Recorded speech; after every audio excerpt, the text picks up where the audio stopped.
கர்த்தராகிய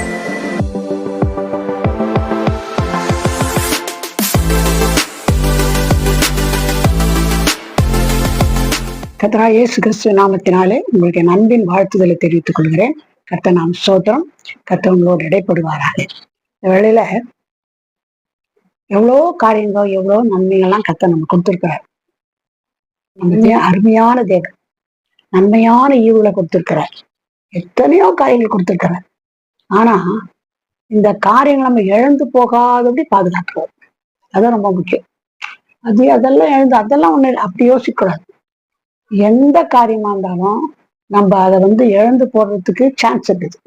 இழந்து போகாத நமக்கு கர்த்தர் கொடுத்த கிருபையில பற்றி கொள்ளணும்னு கர்த்தர் விரும்புறார். பாருங்க, இந்த கொலோசியர் 2:19 படிக்கும்போது, மாயமான தாழ்மையிலும் தேவ தூதர்களுக்கு செய்யும் ஆராதனையிலும் விருப்பமுற்று காணாதவைகளிலே துணிவாய் நுழைந்து தன் மாம்ச சிந்தையினாலே வீணாய் இருமாப்பு கொண்டிருக்கிற எவனும் உங்கள் பந்தய பொருளை நீங்கள் எழுந்து போகும்படி உங்களை வஞ்சியாதிருக்க பாருங்கள். யாருன்னா உங்களை வஞ்சித்து உங்களுக்கு இருக்கிறத இழந்து போற மாதிரி செய்தாலும் நீங்க ஜாக்கிரதையா இருங்கன்னு சொல்றார் கர்த்தருடைய வசனம். இழந்து போகாத உனக்கு கர்த்தர் கொடுத்த கிருபையை நீங்க பற்றி கொள்ளுங்க. கொடுத்த காரியத்தை நீங்க பற்றி கொள்ளும். இழந்துடுறாங்க, ஜீவிய காலமா இழந்துடக்கூடாது. இது கர்த்தர் நம்மளுக்கு எச்சரிக்கிறார். பாருங்க, யார் என்னென்ன இழந்துட்டாங்களோ அதை நம்ம வாசித்து நம்ம எச்சரிப்பா இருக்கணும்னு கர்த்தர் விரும்புறார். கர்த்தர் நாம் ஸ்தோத்திரம். ஆதியாகமம் 3:23, 24. அவன் எடுக்கப்பட்ட மண்ணை பண்படுத்த தேவனாய கர்த்தர் அவனை ஏதேன் தோட்டத்திலிருந்து அனுப்பிவிட்டார். அவர் மனுஷனை துரத்தி விட்டு ஜீவ விருட்சத்துக்கு போகும் வழியை காவல் செய்ய ஏதேன் தோட்டத்துக்கு கிழக்கே கேருபீன்களையும் வீசி கொண்டிருக்கிற சுடர்கள் பட்டயத்தையும் வைத்தார். ஆதாம் ஏவாள் இவங்க 2 பேரையும் சிருஷ்டித்து மண்ணில இருந்து எடுத்து அவங்கள உருவாக்கி அந்த பெரிய அழகான ஒரு ஏதேன் தோட்டத்துல வச்சார். அது அவங்க வீடு. அவ்வளவு அருமையான குளிர்ச்சியான இடம், நல்ல பழம், பூ, கனி, காய் எல்லாமே இருக்குது. நல்ல சூழ்நிலை, ஜில்லுன்னு காத்து, அருமையான இடம். நீங்க எல்லாம் சாப்பிடுங்க, எவ்வளவு பழம் வேணாலும் சாப்பிடுங்க, எந்த பழம் வேணாலும் சாப்பிடுங்க, எல்லாமே சொல்லி வச்சிருந்தாரு. ஆனா ஒரு வார்த்தை சொன்னாரு, இந்த பார் தோட்டத்து நடுவுக்கு பழம் மட்டும் சாப்பிடக்கூடாதுன்னு சொன்னா அவங்க என்ன பண்ணாங்க, சரி இவரு ஆதாம் எங்க வேலை அந்த தோட்டத்துக்குள்ள எங்க வேலையை போகும்போது பார்த்து நினைச்சு சாத்தான். நேரம் ஏவாள்கிட்ட பேசி எல்லாமே சாப்பிடக்கூடாதுன்னு சொன்னாரா, பழம் எதனா சாப்பிடுவானான்னு சொன்னாரா? அதெல்லாம் ஒண்ணும் இல்லை. அதெல்லாம் சாப்பிட்டா நீங்க தேவரை போல ஆயிடுங்கன்னா கர்த்தர் மேலேயே கர்த்தர் வார்த்தைக்கே சந்தேகப்படுற மாதிரி பண்ணிட்டான் பிசாசு.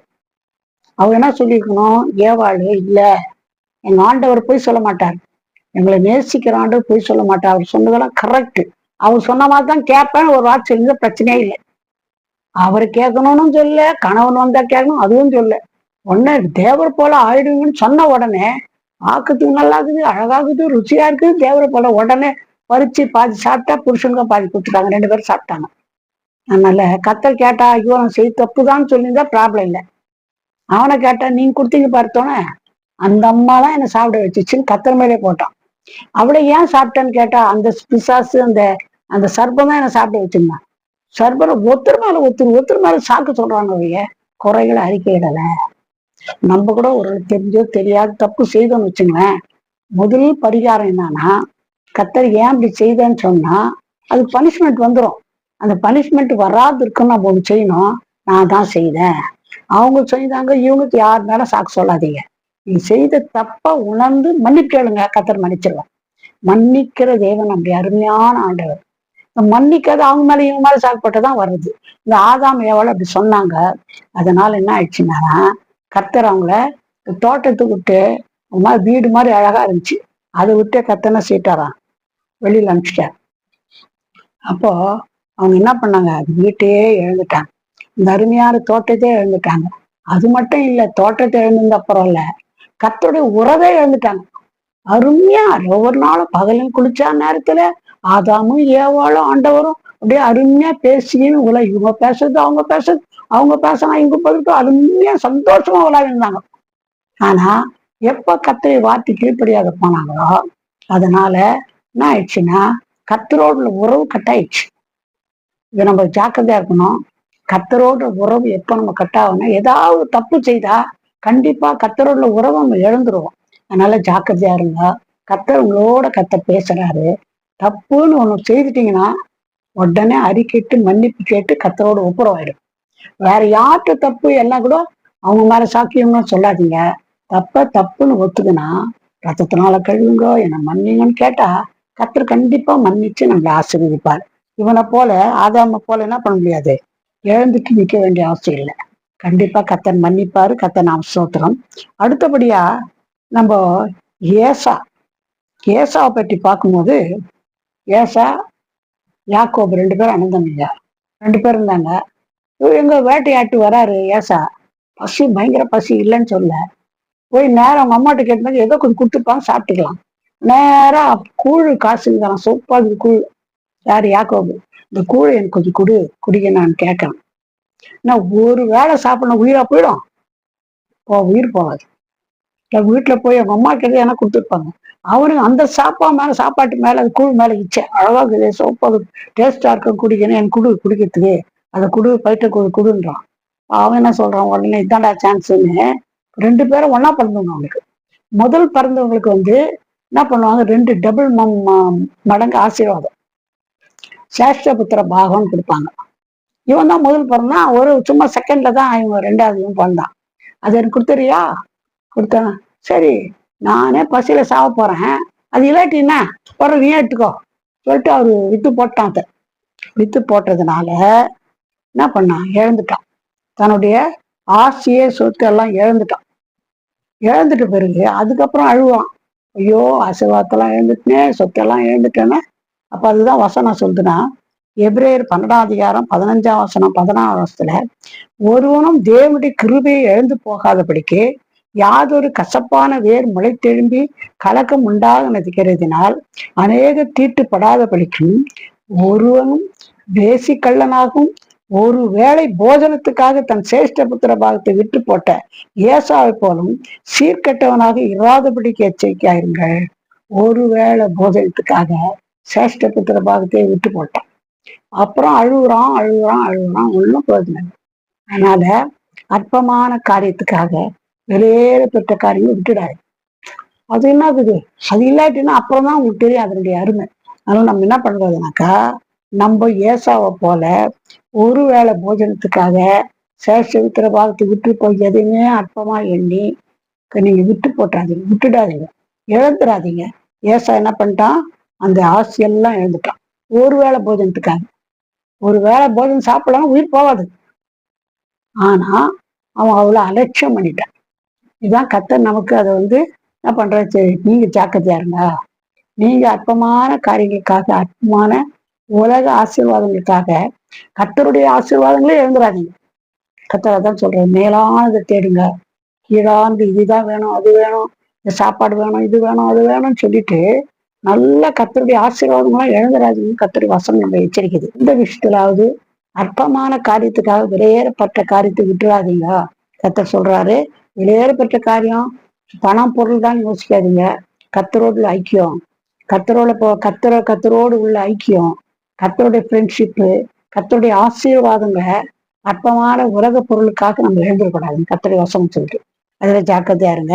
அடுத்தபடியாக உபாகமம் 32:52 நான் இஸ்ரவேல் புத்திரர் கொடுக்க போகிற எதிரே இருக்கிற தேசத்தை நீ பார்ப்பாய், ஆனாலும் அதற்குள் நீ பிரவேசிப்பதில்லை என்றார்.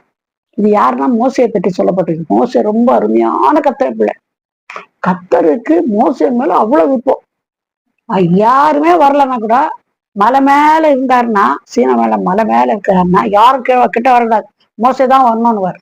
அவ்வளோ ரொம்ப இன்டிமேட்டா இருந்தார் கர்த்தரோட. மோசையும் கர்த்தரை நேசித்தா, கர்த்தரும் மோசையை நேசித்தா, அப்படி வச்சிருந்தார். அந்த 6 லட்சத்துக்கு மேல மக்களை எகிப்திலிருந்து அழைச்சு கானான் கூட்டின்னு போறதுக்கு அவர் தான் இட்டுன்னு வந்தார். ரொம்ப அருமையான நம்ம கர்த்தரை பிள்ளை. ஆனா அவருக்கு ஒரு சின்ன காரியத்தை இது பண்ணிட்டார், ஏமாந்துட்டார். என்னன்னா, கர்த்தர் சொன்னாரு, ஜனங்களுக்கு தண்ணி இல்லை, தண்ணி ரொம்ப தாகமா, எங்களால முடியல, நாங்க இவங்க பண்ற சேஷ்டி அவரால் பொறுத்துக்க முடியல, அந்த மாதிரி தொலை கொடுத்துட்டாங்க. அப்ப கர்த்தர் சொன்னாரு, நீ போ, கையில வச்சுங்கிற பார் கோல் அந்த கோலை எடுத்துன்னு போ. என்ன பண்ணேன், அந்த மூப்பரெல்லாம் கூட்டின்னு போ, அழைச்சிட்டு போய் அங்க போய் அந்த கண்மலையை பார்த்து நீ பேசணும், அடிக்க சொல்ல பேசணும்னாரு. தண்ணி வரணும்னாரு. இவர் எவ்வளவு விசுவாசத்த மனுஷன்தான். ஆனா முதல்ல ஒரு முறை அடிக்க சொன்னாரு, அடிச்சப்ப தண்ணி வந்துச்சு. இப்ப என்ன சொல்றாரு, அடிக்க கூடாது சொல்ல கோலை எடுத்துன்னு போனாரு, எடுத்துன்னு போய் பேசினார் எல்லாருக்கும் முன்னால. பேசினா தண்ணி வருமா அப்படிலாம் கூட அபிசோஸ் பண்ணல அவரு. ஒரே ஒரு காரியம் என்னன்னா, இந்த ஜனங்க பண்ண தொல்லையில ரொம்ப டென்ஷன் ஆகி கோவப்பட்டார். கோவப்பட்டுட்டு என்ன உங்களால தொல்லை பொறுக்க முடியலன்னு கோவத்துல என்ன பண்ணாரு, அந்த கண்மலை கிட்ட போய் நின்று என்ன பண்ணாரு, பேசல, பட்டு பட்டுன்னு அடிச்சிட்டார். அடிச்ச உடனே தண்ணியெல்லாம் தாராளமா வந்துடுச்சு. ஆனா கத்தரு, நீ கோவப்பட்ட, நான் சொன்னது கீழ்ப்படியில, நீ என்ன பண்ண, எல்லா ஜனங்களுக்கு முன்னால நீ அடிக்காத பேசியிருந்தாலும் தண்ணி வந்திருக்கும். அடிச்சாதான் தண்ணி வரும், இல்லை நீ பேசியிருந்த தண்ணி. அப்போ கத்த நான் மயப்பட்டிருக்கோம். நான் சொன்னதுக்கு நீ என்ன பண்ண, கோபப்பட்டு அடிச்சுட்ட. அதனால உனக்கு பனிஷ்மெண்ட் என்னன்னா, நீ வா மேல வா, மலை மேல வா. நான் அந்த கானான் கிட்ட வந்துட்டாங்க, கானான் கிட்ட வந்துட்டாங்க. அந்த கானான் தேசத்தெல்லாம் சுத்தி காட்டுறேன், எல்லாம் நீ மலை மேல இருந்து பாரு. ஆனா நீ கானானுக்குள்ள பிரவேசிக்க மாட்டேன்ட்ட. ஆண்டவரே, இதுதான் இவ்வளவு தூரம் வந்தது, அதை பற்றி திருப்பி பேசாதேங்க. அவ்வளவு சைலண்ட் ஆயிட்டார். அப்போ இங்க என்ன நடக்குதுன்னு சொன்னா, இந்த கோபப்பட்டதுனால மோசே கானானுக்குள்ள போற பாக்கியத்தையே எழுந்துட்டார். அதனால கோபம் தானே நினைக்காதீங்க. கோவம்னா இங்கிலீஷ்ல ANGR, ஆங்கர்.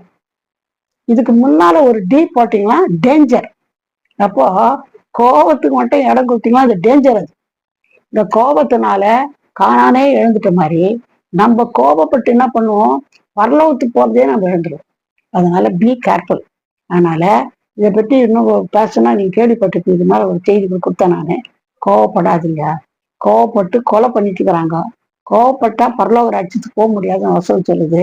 அதனால நீங்க கோவப்படாதீங்க. ஒருவேளை கனவு மனைக்குள்ள கூட ஏதாவது சச்சரி வந்து கோவப்பட்டு பேசிட்டீங்களா வச்சுங்களேன், உடனே ஒண்ணு செய்யணும். என்ன செய்யணும்னாக்கா, இந்த சூரியன் அஸ்தமிக்கிறதுக்கு முன்னால நீங்க போய் என்ன பண்ணணும், கண்டிப்பா அவர்கிட்ட, அவங்க கிட்ட, யார்கிட்டயோ, கணவர்கிட்டயோ, மனைவிக்கிட்டயோ, வேற யார்கிட்டயும் நீங்க சண்டை போட்டிருந்தாலும் கோவப்பட்டு பேசியிருந்தாலும் அவங்களோட ஒப்புரவாயிடுங்க.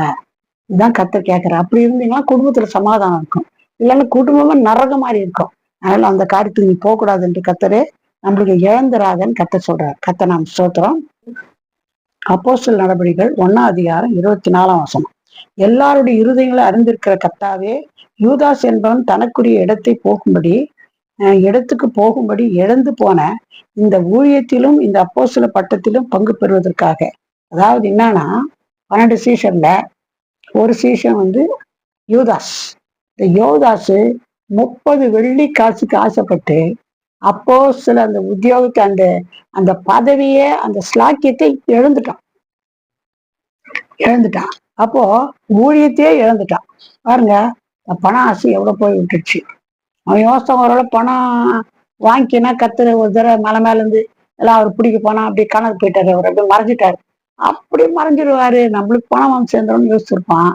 ஆனா பணத்தை வாங்கினா, ஐயோ பிடிச்சிட்டாங்க, சிறுவில் அறை போறான்னு பார்த்தான்.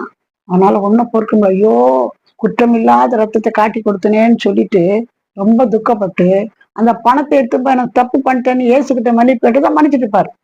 அவர்கிட்ட போல யார் பணம் கொடுத்தாங்க அவங்ககிட்ட எடுத்துன்னு போறான். அது ஊம்பாடு, குற்றமில்லா ரத்த காட்டி கொடுத்தேன், அது ஊம்பாடுனாங்க. அதை எடுத்துன்னு போய் போட்டு விசி வச்சுட்டு தேவாலயத்தில் நாண்டு கொண்டு சேர்த்தான். பாருங்க என்ன நடந்துச்சுன்னு சொன்னா, அந்த 30 வெள்ளி காசுக்கு ஆசைப்பட்டு இயேசுவை வித்ததுனால அந்த அப்போஸ்தல ஊழியத்தை இழந்துட்டான், நரகத்துக்கு போயிட்டான். அதனால கேர்ஃபுல்லா இருக்கணும். பண ஆசை எல்லா காரியத்துக்கும் தீமையா இருக்குது.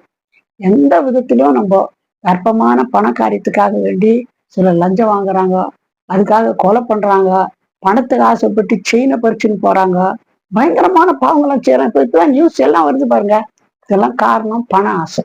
பண ஆசைக்காக வேண்டி திருடுறது, கொலை செய்யறது, இந்த மாதிரி காரியங்கள் எல்லாம் செய்யறது. அதனால ஜாக்கிரதையா இருங்க. இந்த மாதிரி நம்ம சமாதானத்துக்கு கெட்டு நரகத்துக்கு போற அளவு சூழ்நிலை வரக்கூடாது. நம்ம பதவியை இழந்து போகக்கூடாது. பட்டத்தை கட்டத்தை நல்லா கொடுத்த பொறுப்பை, ஊழியத்தை நம்ம இழந்து போகக்கூடாது. இவன் ஊழியத்தே இழந்துட்டான், எது இழந்தாலும் பரவாயில்ல, ஊழியத்தே இழந்துட்டான். அதனால பி கேர்ஃபுல். நம்ம ஜாக்கிரதையா இருக்கணும் கர்த்தருடைய வசனம் சொல்லுது. அடுத்தபடியை நாம் பார்க்கும்போது 3 சாமுவேல் 13:8-9 இதுல ஒரு சவுல் என்ற ராஜா பற்றி பார்க்கணும். இந்த சவுல் என்ற ராஜா என்ன பண்ணாருன்னா, ரொம்ப அருமையான மனுஷன் தான் இல்லைன்னு. அந்த ராஜாவை பதவியில ராஜா முதல் ராஜாவாக்குனா அந்த தீர்க்கதரிசி என்ன சொன்னாரு, சாமுவேல் தீர்க்கதரிசிட்ட கொடுத்து, பாப்பா நான் ஒரு 7 நாள்ல திரும்பி வருவேன், நீ வர்ற வரலாம் கொஞ்சம் பொறுமையா இரு, காத்துது, நான் வந்த பிறகு நான் பலி கொடுக்குறேன். அவர்தான் பலி கொடுக்கணும், வேற யாரும் கொடுக்கல. ராஜா வந்த கூட பலி கொடுக்கறது, ஆசாரி தான் கொடுக்கணும்னு சொன்னார். இவன் பார்த்து கொஞ்ச நேரத்துல வந்து போறாரு. அந்த நேரத்துல அவசரப்பட்டு என்ன பண்ணா, பலி கொண்டாங்க, பலி கொண்டாந்து என்ன பண்ணா, பலியை வந்து 1 சாமுவேல் 13:8 அவன் தனக்கு சாமுவேல் குறித்த காலத்தின்படி 7 நாள் மட்டும் காத்திருந்தான். சாமுவேல் கில்காலுக்கு வரவில்லை. ஜனங்கள் அவனை விட்டு சிதறி போனார்கள். அப்பொழுது சவுல் சர்வாங்க தகன பலியும் சமாதான பலியும் என்னிடத்தில் கொண்டு வாருங்கள் என்று சொல்லி சர்வாங்க தகன பலியை செலுத்திட்டான். செலுத்தவே கூட சர்வாங்க தகன பலியை பொறுப்புக்காக கர்த்தருடைய பிள்ளைக்கு வார்த்தைக்கு கீழ்ப்படியாத சர்வாங்க தகன பலியை வந்து கொடுத்தான். அதனால கர்த்தர் ரொம்ப கோபம் வந்துச்சு. 1 சாமுவேல் 13:14 இப்பொழுதோ உம்முடைய ராஜ்ய பாரம் நிலைத்து நிற்காது. கர்த்தர் உம்முடைய இருதயத்திற்கு ஏற்ற தம்முடைய இருதயத்துக்கு ஏற்ற ஒரு மனுஷனை தமக்கு தேடி அவனை கர்த்தர் தம்முடைய ஜனங்கள் மேல் தலைவனாய் இருக்க கட்டளையிட்டார். கர்த்தர் உமக்கு விதித்த கட்டளையை நீர் கை கொள்ளவில்லையே என்று சொன்னான். பாருங்க, விஷயம் என்னன்னா, உடனே ஒரு சின்ன காரியம் நினைக்காதீங்க, சின்ன பாவனை கூட கர்த்தருக்கு பிரியமில்லா செய்தா பெரிய தண்டனை தான். நான் சொன்ன பேச்சு கேட்கல, நான் தான் பலி 7 நாள் காத்துருன்னு சொன்னேன், நான் வர்றதுக்கு முன்னால் நீ வந்து சர்வாங்க தகன்படி கொடுத்துட்ட, கர்த்தர் பேச்சுன்னு கேட்காதனால கர்த்தனை செய்யிட்டாருன்னா உன்ன ராஜ்ய பாரத்திலும் தள்ளிட்டாரு, உனக்கு பதிலா இன்னொரு ஆளை கர்த்தர் நியமிச்சிட்டாருன்னு சொல்லிட்டேன். பாருங்க, அரசாட்சியே எழுதிட்டான். அரசாட்சி என்னன்னா, கொஞ்சம் கீழ்ப்படியில, கர்த்தரை வார்த்தை கீழ்ப்படியில காத்திருக்கல. 7 நாள் காத்திருந்தான், கொஞ்ச நேரத்துக்குள்ளே அவசரப்பட்டான். பாருங்க, நம்ம இதுல இருந்து நம்ம என்ன தெரிஞ்சுக்கிறோம்னா, சின்ன காரியமானாலும் எந்த விஷயத்திலும் கர்த்தருக்கு பிரியமில்லா காரியம் செய்யக்கூடாது, அவசரப்படக்கூடாது, கர்த்தர் சொன்ன வார்த்தைக்கு கீழ்ப்படியணும். இது கர்த்தர் நம்ம எதிர்பார்க்கிறாரு. ஒரு வசனம் சொல்லி முடிக்கிறேன். வெளிப்படுத்தின விசேஷம் 3:11 இதோ சீக்கிரமாய் வருகிறேன், ஒருவரும் உன் கிரீடத்தை எடுத்துக்கொள்ளாதபடிக்கு உனக்குள்ளதை பற்றி கொண்டு, உனக்குன்னு கொண்டு இருக்கிற ஆசீர்வாதம் என்னவா இருந்தாலும் சரி, அதை நீ என்ன பண்ணும், பற்றி கொண்டு. சின்ன காரியங்க, அற்பமான காரியங்க, இந்த மாதிரி கீழ்ப்படியாத போற காரியம் இந்த மாதிரி செய்து நீ இழந்துடாதன்னு கர்த்தருடைய வசனம் சொல்லிட்டு, அப்பதான் நீ எப்பவுமே உனக்கு கொடுக்கப்பட்ட ஆசீர்வாதத்தை வாழ்நாளெல்லாம் நீ காத்துக்கொள்ளும். இதுதான் கர்த்தர் நம்மிடத்துல எதிர்பார்க்கு. சரியான பாடம் இந்த வசனம் கேட்டது.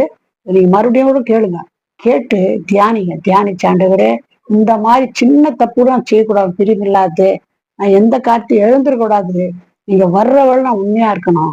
கர்த்தர் சீக்கிரம் வரப்போறாரு. அவர் வரும்போது அவருடைய ராஜ்யத்துக்குள்ள பிரவேசிக்கணும்னா அவருடைய வசனத்துக்கு கீழ்ப்படிந்து நம்ம ஜீவிக்கணும்னு கர்த்தர் விரும்புகிறார். கர்த்தர் வசனத்தை ஆசீர்வதிப்பாரா. கர்த்தர் நாம் ஸ்தோத்திரம். ஜெபிக்கலாம். எங்களை நேசிக்கதான பரம்பிதாவே, நல்ல வேலைக்காக நன்றி துதிக்கிற ஐயா.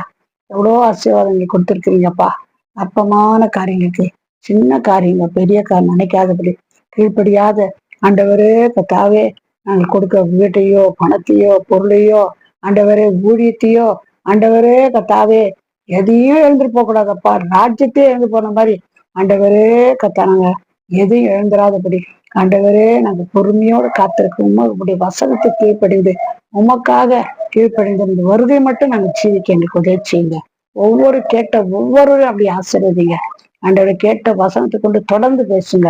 பிள்ளைகள் என்ன காரியத்துல, என்ன தேவையில, என்ன கவலையில, என்ன பாரத்துல இருந்தாலும் இந்த வேலையில அவர் தேவையில சந்தித்து அற்புதமா நடத்துங்க. கேட்ட வசனத்தை கீழ்ப்படிந்து அதை நடந்து ஆசீர்வாதத்தை பெற்றுக்கொள்ள உதவி செய்யுங்க. பெரிய காரியம் செய்யும். இயேசுவின் நாமத்தில் ஜெபம் கேளும் பிதாவே, ஆமென். God bless you.